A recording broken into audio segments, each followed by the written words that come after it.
नमस्कार मित्रांनो, स्वागत आहे तुमचं सागर डुकरे गोट फार्म या चॅनलवर. तर मित्रांनो,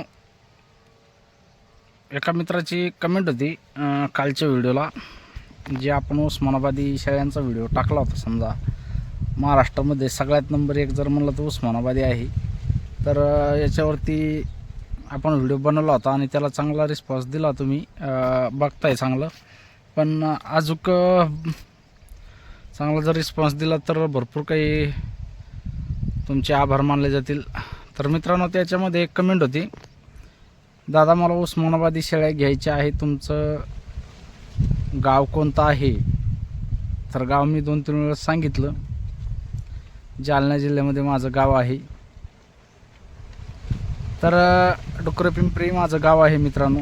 पण आपल्याकडं उस्मानाबादी शेळ्या मलाच घ्यायच्या आहेत 4-5. तर माझ्याकडे काही शेळ्या विकण्यासाठी नाही, खरं सांगायचं तर म्हटलं तर. कारण की मला सध्या अडचण असल्यामुळं मी सध्या घेणार नाही, दिवाळीच्या नंतर घेणार आहे. कारण की आता इथून समोर पावसाचं प्रमाण पण जास्त राहणार आहे. आतापर्यंत पाऊस नव्हता, पण इथून समोर 1 महिनाभर कंप्लीट, मला वाटतं 1-1.5 महिना पावसाचं प्रमाण जास्त राहणार आहे. गणपती बाप्पाच्या आगमनाच्या वेळेस म्हणजे 10-11 दिवस गणपतीमध्ये पावसाचं प्रमाण एक तर जास्त प्रमाणात राहील आणि दसऱ्यामध्ये पण पाऊस चांगला राहील अशी माझी शक्यता आहे. कारण की यावर्षी पहिले सुरुवात थोडे पाऊस कमी असल्यामुळं आतापर्यंत आमच्याकडे पाऊस कमी आहे. झाला आता 15 दिवसाचा खंड झाला आमच्याकडं, म्हणजे थोडाफार येतो आहे, पण पेंडोलता पण नाही येत. त्या हिशोबानं मला वाटतं पाऊस हा परतीचा पाऊस आपल्याकडं जास्त प्रमाणामध्ये होईल अशी माझी शक्यता आहे. त्याच्यामुळं मी सध्या तर शेळ्या घेणार नाही. शेळ्या आपण दिवाळीच्या नंतर घेणार आहोत. आणि तुम्हाला जर घ्यायच्या असल्या तर तुम्ही आता पण घेऊ शकता. कारण की आता कसं आहे माहिती आहे का, आता श्रावण चालू आहे आणि श्रावणामध्ये व्यापाऱ्यांचा भाव कमीच असतो श्रावण महिन्यामध्ये. कारण की आपले जे काही शेतकरी मंडळी असतात यांचा घेण्याचा कल हा श्रावणमध्ये कमी असतो. कारण की ह्या दिवसामध्ये आपल्या अडचणी असतात प्रत्येक शेतकऱ्याच्या, पण काहींकडे पैसे असतात. तर ज्यांच्याकडे आहे त्यांनी शेळ्या घेतल्या तरी चालतील, आपलं काही म्हणणं नाही. पण आपल्याकडं शेळ्या अवेलेबल नाही आहे. माझ्याकडे 4-5 शेळ्या, 5-7 शेळ्या आहेत आपल्याकडं. 5 मोठ्या आहेत, 2 पाठी आहेत, त्याच्या दोन्ही पाठी वेलेल्या आहेत समजा. तर अशा 7 शेळ्या आहेत आणि करडं आहेत, असे टोटल मिळून 16 आहेत. तर मित्रांनो,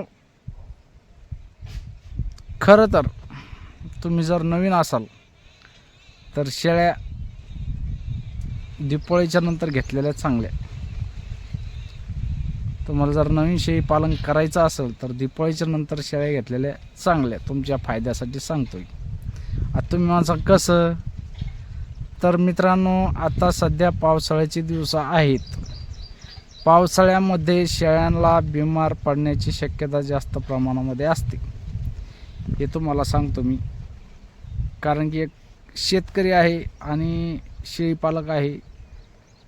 आपली परिस्थिती जशी आहे मी तशी तुमची समजतोय, जेणेकरून तुम्ही याच्यामध्ये अडचणीत नाही यायला पाहिजे. ज्यांना अनुभव नाही त्यांना सांगतो बरं का, ज्यांना शेळी पालनाचा अनुभव आहे त्यांनी घेतलं तरी चालतं, माझं काही म्हणण्याचं तात्पर्य नाही. पण जे आता नवीन सुरुवात करायची त्यांना सुरुवातीलाच जर लॉस झाला तर ते शेळी पालक पुढं डेअरिंग करू शकत नाही, पुढं शेळी पालन करू शकत नाही. त्याच्यासाठी मी सांगतोय, तुम्हाला जर शेळी पालन सुरुवात करायची असेल नवीन तर दिवाळीच्या नंतर करा. वातावरण चांगलं असतं, थंडीचं वातावरण असतं, पावसाळ्याचं वातावरण कमी होऊन जातं दिवाळीच्या नंतर.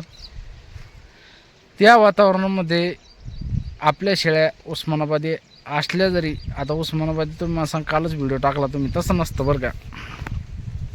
कसं असतं माहिती आहे का, पावसाळ्यामध्ये कोणती शेळी असली आणि जर ती फिरायला नेली आपण, पावसामध्ये भिजली, सर्दी हे ते एवढं तेवढं होतंच. आता किती केलं तर पावसाळ्यामध्ये भिजलं, माणूस जरी भिजलं तर सर्दी होणार थोडंफार तर असतंच. पण नवीन माहिती जर नसेल, नवीन असेल तुम्ही, तर माझ्या हिशोबानं चांगलं वातावरण, चांगलं सुरुवात तुमची दिपावलीच्या नंतर झाली तर तुमच्या फायद्याचं आहे. बाकी तुमच्या मनावर राहिलं. आता बऱ्याच जणांचे काही म्हणणं असतात की यूट्यूबवरती जे काही व्हिडिओ असतात हे सगळे फेक असतात. तर बरोबर आहे, 90% व्हिडिओ हे फक्त फेक असतात. पण मी शेतकरी आहे, मी शेळीपालक आहे, त्याच्यामुळं मी जे रिअल आहे ते तुमच्यासमोर सांगण्याचा प्रयत्न करत असतो. मी काही आवाढव्य तुम्हाला सांगत नाही ना, आपलं शेळीपालन काही मोठं नाही. तुम्हाला मी सांगितलं पहिले सुरुवातीला की आपलं शेळीपालन हे छोटं आहे. आपण भलेही 4-5 वर्षापासून काम करतो, पण फक्त 5-7 शेळ्या आहेत आपल्याकडं.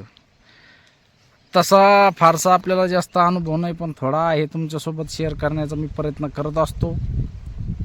तुम्हाला जर योग्य वाटत असेल तर माझा सल्ला ऐकायचा, योग्य नसेल वाटेल तर काही अडचण नाही. तसं काही नाराज व्हायचं काम नाही आपलं. कारण कसं आहे मित्रांनो, ह्या क्षेत्रामध्ये तुम्हाला मी लाखाच्या, 5 लाखाच्या, 4 लाखाच्या गप्पा मारत नाही. मी सरळ सरळ सांगत असतो, तुम्ही शेळीपालन नवीन जर असाल तर एका शेळीपासून सुरू करा, 2 शेळ्यापासून सुरू करा, जसं तुम्हाला ॲडजस्ट होईल तसं सुरू करा. माझा सांगण्याचं, मार्गदर्शन करण्याचा माझा हेतू आहे. बाकी तुमच्या मनावर राहिलं. आणि बरेच जण मोबाईल नंबर वापरतात, मागतात. पण एक गोष्ट सांगतो तुम्हाला, मोबाईल नंबर दिला ना तर मला नसतो वेळ, माझ्या मागे असतात कामं, प्रत्येकाचे कामं असतात मागे. पण ते काय होतं, तुम्ही फोन लावला की मग 5 मिनटं बोलावं लागतं. आणि ते कसं आहे, नाही फोन उचलला तो मला योग्य वाटत नाही. तुम्ही म्हणता माणूस जास्त समजा फोन उचलत नाही, उत्तर देत नाही. तर मित्रांनो माफ करा.